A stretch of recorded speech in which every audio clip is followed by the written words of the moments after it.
hope everybody has had a good Easter or a good Passover, or if you don't celebrate any religious things, a good Sunday.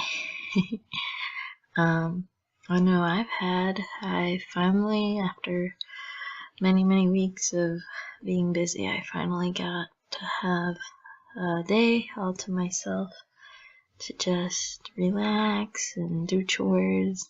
I know laundry is a pain in the butt, but sometimes it's nice to just do mundane things rather than having to go places or, meet people and things.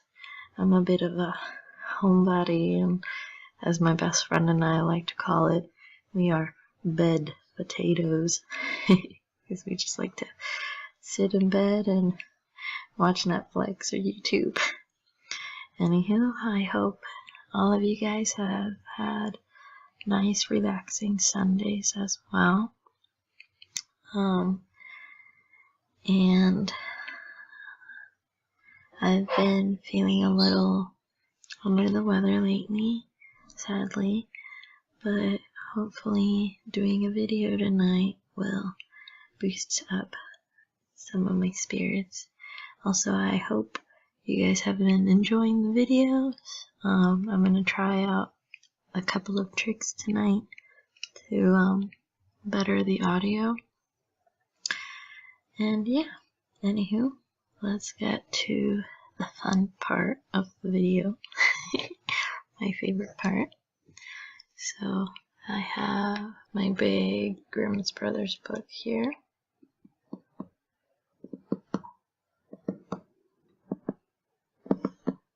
I'll probably read to you guys 3 stories tonight because the next 2 stories are kind of short. And I like to give you guys a nice long story to help you relax while going to bed. So, also my roommate is showering right now, and it's kind of loud out here in the living room, but I hope you guys can't hear it. Anywho, I love these pages. They're so gorgeous, and the illustrations, oh my goodness. Everybody should buy their own collection of fairy tale books. They're my favorite. Okay, so very appropriate.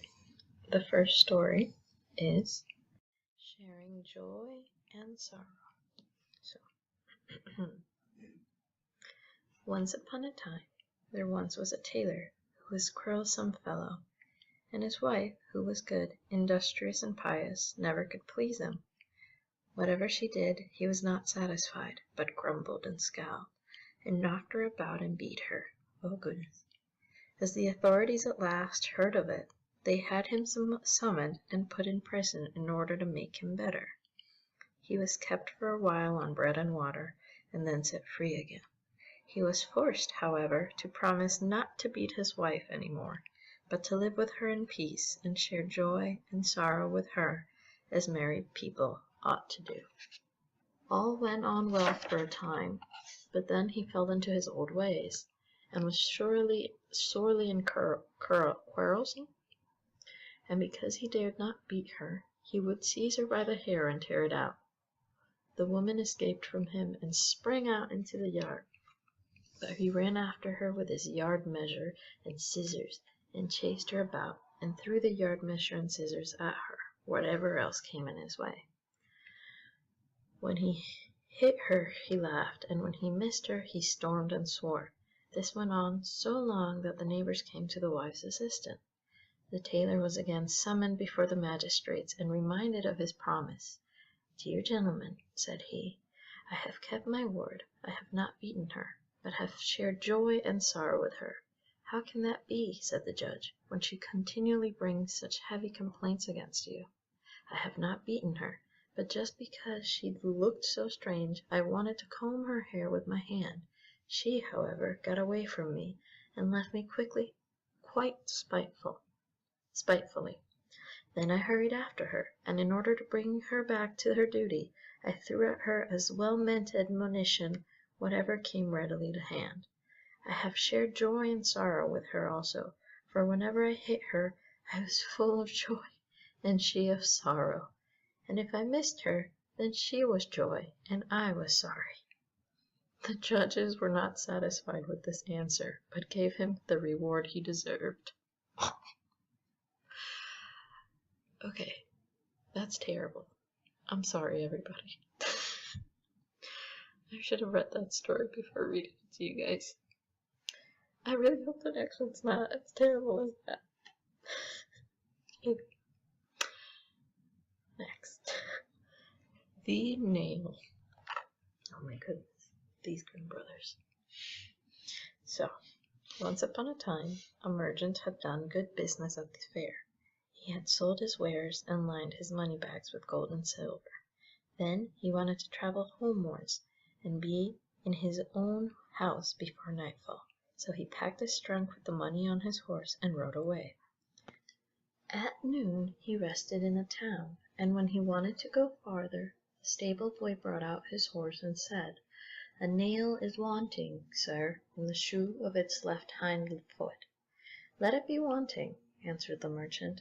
"The shoe will certainly stay on for 6 miles. I have still to go. I am in a hurry." In the afternoon, when he once more alighted and had his horse fed, the stable boy went into the room to him and said, "Sir, a shoe is missing from your horse's left hind foot. Shall I take him to the blacksmith?" "Let it still be wanting," answered the man. "The horse can very well hold out for the couple of miles which remain. I am in haste." He rode forth, but before long the horse began to limp. It had not limped long before it began to stumble, and it had not stumbled long before it fell down and broke its leg. The merchant was forced to leave the horse where it was and unbuckle the truck, take it on his back, and go home on foot. And there he did not arrive until quite late at night. "And that unlucky nail," said he to himself, "has caused all this disaster. Make haste slowly." The end. Okay, this is definitely better than the last story, but still, I can't help but think that the Grimm brothers definitely have an interesting way of telling lessons about life. I guess we have to think about the time in which they were living. Anyhow, this one is actually a bit of an old favorite for me. My dad used to tell it to me a long time ago, and I'm sure some of you know this story and maybe might even remember it. But anyhow, this tale is called Tom Thumb. Excuse my pronunciation. Once upon a time, there once was a poor countryman who used to sit in the chimney corner all evening and poke the fire while his wife sat at her spinning wheel. And he used to say, "How dull it is without any children about us. Our house is so quiet, and other people's houses so noisy and merry." "Yes," answered his wife, and sighed, "if we could only have one, and that one ever so little, no bigger than my thumb, how happy I should be. It would indeed be having our heart's desire."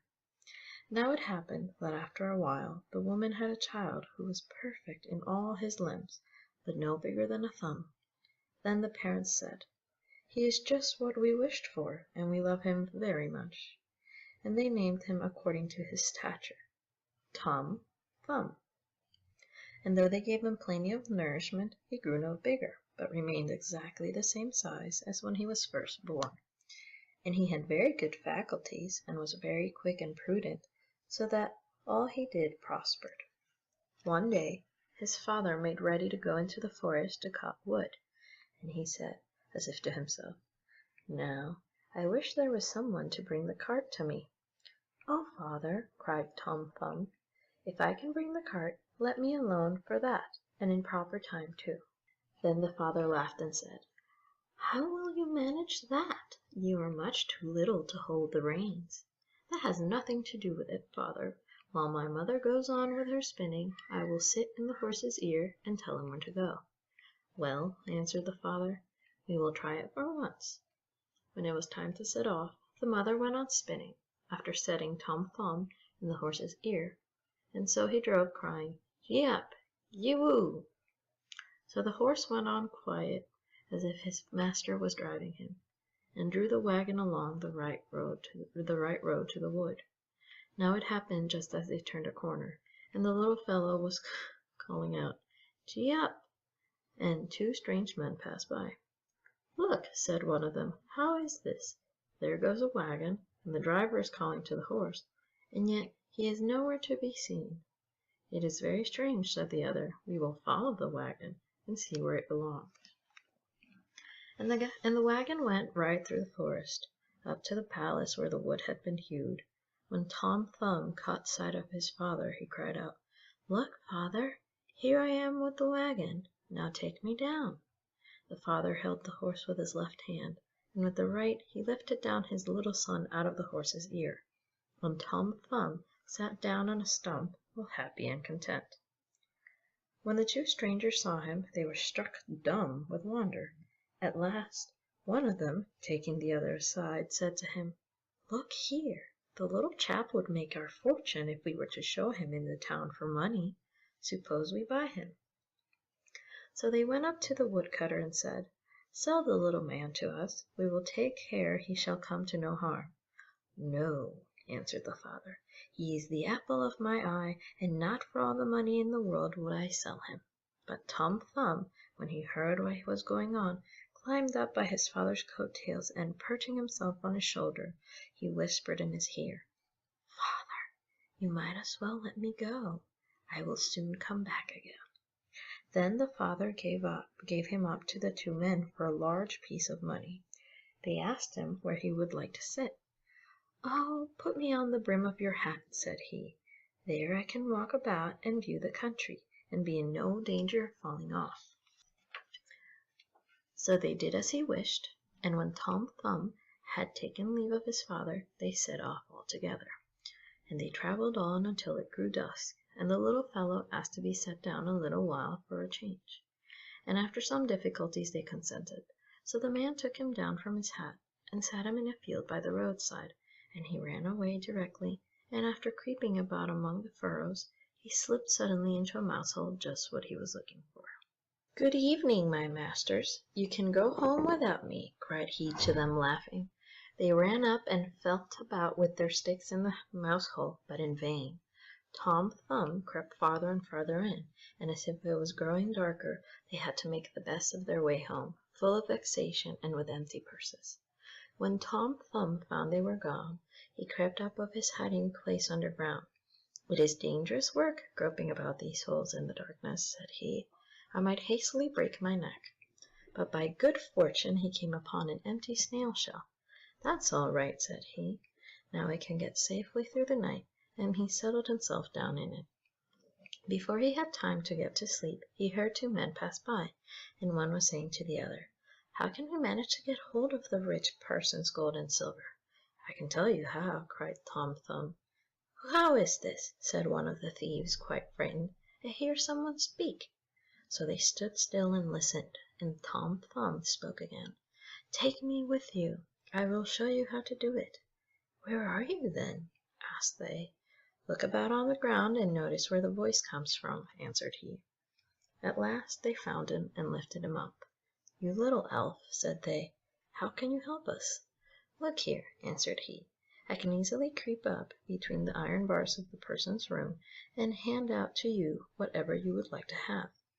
"Very well," said they, "we will try what you can do." So they came to the parsonage house. Tom Thumb crept into the room, but cried out with all his might, "Will you have all that is here?" So the thieves were terrified and said, "Do speak more softly, lest anyone should be awakened." But Tom Thumb made it as if he had not heard them, and cried again, "What would you like? Will you have all that is here?" So that the cook, who was sleeping in a room hard by, heard it, and raised herself in bed and listened. The thieves, however, in their fear of being discovered, had ran back part of the way, but they took courage again, thinking that it was only a jest of the little fellows. So they came back and whispered to him to be serious and to hand him out something. Then Tom Thumb called out once more as loud as he could, "Oh yes, I will give it all to you, only put out your hands." Then the listening maid heard him distinctly that time and jumped out of bed and burst open the door. The thieves ran off as if the wild huntsmen were behind them, but the men, as she could see nothing, went to fetch a light.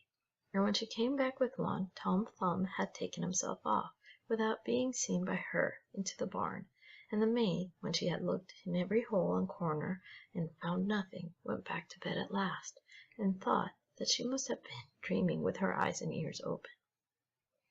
So Tom Thumb crept among the hay and found a comfortable nook to sleep in, where he intended to remain until it was day, and then to go home to his father and mother. But other things were to befall him. Indeed, there is nothing but trouble and worry in this world.